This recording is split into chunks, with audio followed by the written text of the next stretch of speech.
The next topic is protons, and protons are massive particles. They're almost 2,000 times more massive than electrons or positrons.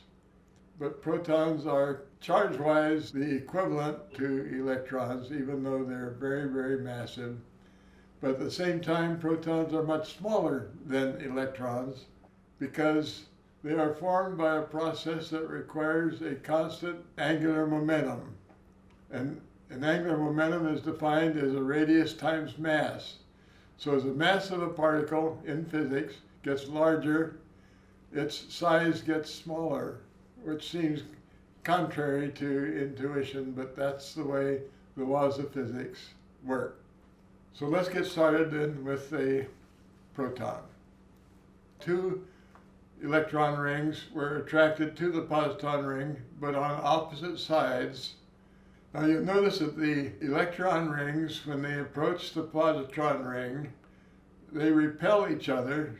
So we now have three rings that are connected to each other, and they are counter-rotating because electron rings rotate in the opposite direction to the positron ring.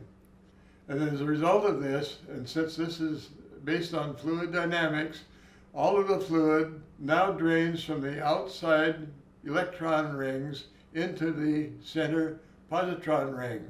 So we end up now with an oppositely charged ring because two electrons overpowered the one positron.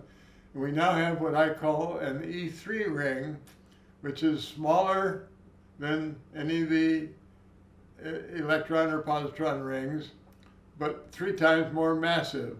So I call it an E3 ring, just simply because it's 3 times more massive than an electron E.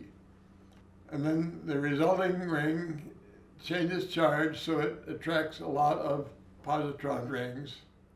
This cycle alternates between adding electron rings and adding positron rings. And these additions are done several hundreds of times before we arrive at a proton ring. Experiments show that protons have a mass of 1,836.25 times that of a positron ring. So they're very, very more massive than a positron ring, and they are exactly that much smaller than a positron ring. It is one of the two stable rings in the universe. Proton rings are stable and electron rings are stable. This very important proton ring now will lead us to the next animation, which is neutrons.